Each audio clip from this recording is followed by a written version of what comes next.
our channel. Today we're going to start reading a story, one of my favorites, that I have not shared with you yet, and it is called Airmail to the Moon. Now, you're going to have to bear with me a little bit because the book is literally falling apart, but let's go. Airmail to the Moon. My name is Oral May Cotton of Crabapple Orchard, and last night somebody stole my tooth. I've been down at the creek catching crawdads when it started tingling, kind of like if you missed your toast and peanut butter and you bit into your teeth really hard instead. That was 3 weeks ago. I was popcorn in the pan excited. For sure that tooth was going to fall out any second, but Dad-All, that's what I call my daddy, always says not to milk the cow when she's asleep, which is Crabapple Orchard talk for not blabbing about everybody when something before you're sure of what you're blabbing about. So I didn't tell a single soul. Then, last Monday, while fetching the mail at the county road, I stuck my tongue out at the pesky neighbor, Moretta Bean, and gave her a big raspberry like this. Then, the vibration from my tongue flapping against my tooth popped that chomper of mine as loose as a goose on ice skates. So, I told the world about my first tooth coming out, whether they wanted to hear it or not. By Thursday, that tooth was so wobbly and it was just hanging on by one root and a flap of skin, and I could push it all the way out between my lips with my tongue and help Mama slop the hogs at the same time. Oreo, Mama said to me. Oreo is my nickname, just like the sweet cookie that I am. Don't flop that tooth out when you're working. It reminds me of your cousin Cyrus before he got his braces. So I kept that tooth inside my mouth, worrying it like mad with my tongue. Then, Friday, right after my big brother Bodine and my little sister Kelsey Ann got into a fight at the dinner table over whether Arlene Peterson's pigs really kneel and pray before they eat, that loose tooth of mine fell right out and plop, landed smack in the middle of my spaghetti. Mama said to be sure and put that tooth under my pillow. That way the tooth fairy would come and get it and give me some money. Money! Shoot howdy! Mama didn't say how much, but I figured it had to be at least $1,000 or maybe even $100. I was so excited that I hurried back as quick as a drop cat so I could dream about all the things I was going to buy. But like I said, somebody stole my tooth, so I guess I dreamed all night for nothing.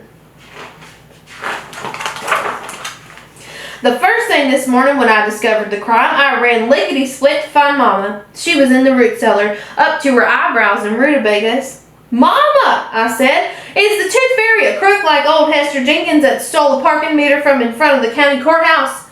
Mama jumped back, eyes as big as sausages. Why no, Oreo, the tooth fairy is as honest as flowers in the spring. That's what I thought, I fumed. Well, then somebody besides the tooth fairy stole my tooth. Somebody so crooked that they screw their socks on every morning. And when I catch them, I'm going to open up a can of gotcha and send them airmail to the moon.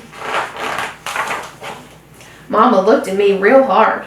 Oreo, she said, I don't think anybody would steal your tooth. Maybe the tooth fairy is putting on a string with some other teeth to make a beautiful necklace. That's what I've heard she does. She probably forgot to leave you some money and will remember tonight. That didn't seem likely to me. What good is a tooth that the tooth fairy forgets? Why don't you go ask your daddy? She suggested, seeing how upset I was. Maybe he knows something we don't. Aha! I thought. He's a real thinker, my dad is. Why, he even sells watermelons to the grocery store. He knows mighty near everything. I heard Dad-All before I spotted him. He was out by the tire swings, shaving and singing at the same time, which is mighty dangerous if you ask me. Half his face was shaving cream, the other half was as smooth as a baby's belly, as he liked to say. Dad-All, I yelled. Some crook stole my tooth, and when I catch him, I'm going to open up a can of gotcha and send him airmail to the moon. My Dad-All looked at me real hard. Oreo, he said, I don't think anybody would steal your tooth. Maybe the tooth fairy has it and is grinding it up in a big machine. That tooth dust might come out as money. Then the tooth fairy could use it to buy you some real estate, like one of them condominiums in Miami Beach.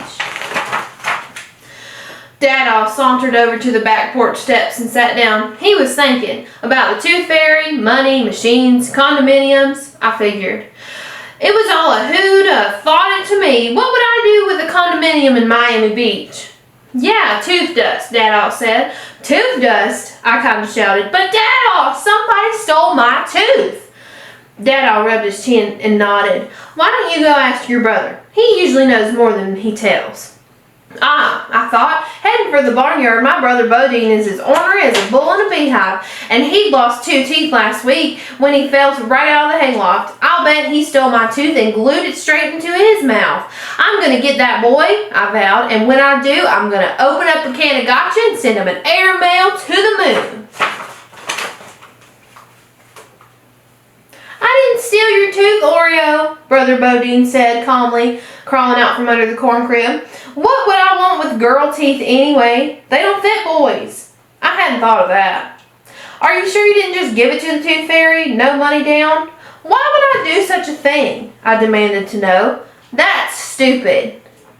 Bodine eyed the hen house. He was looking for his pet snake, Fluff. The tooth fairy saves teeth to give it to babies, right, Oreo? Not according to Mama or Dada, she don't. Well, according to me, Bodine Cotton, she does. That's so they can chew on rocks and shoes and stuff. Bodine, you're ornery, I reminded him, talking about babies like that. Yep, he said as he snuck in the hen house door. But I'm right. Where do you think little sister Kelsey Ann got her teeth when she was little? Aha, I thought, baby Bodine has a point. Kelsey Ann is as ornery as Bodine plus 10. She had to be the one that stole my tooth.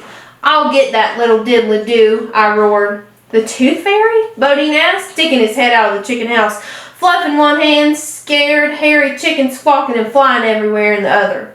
No, Kelsey Ann Cotton, I snapped, and when I do, I'm going to open up a can of gotcha and send her airmail to the moon. Kelsey Ann Cotton, I yelled up the backyard apple tree, give me my tooth. I know you stole it. Pig feathers, she said, hanging upside down from her knees on a tree limb. I'm as sweet as roses in the snow. The tooth fairy steals teeth, not me. She makes them into her doorknobs. Didn't you know that, Oreo?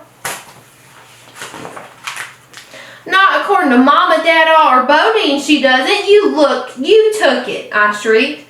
She does too, 'cause I didn't, Kelsey Ann snipped. You does not. You did. Does too, I didn't. Does not, you did. Kelsey Ann giggled. I bet you threw it away, Oreo. It's probably in the bottom of the garbage can, stuck in the middle of a blob of leftover spaghetti.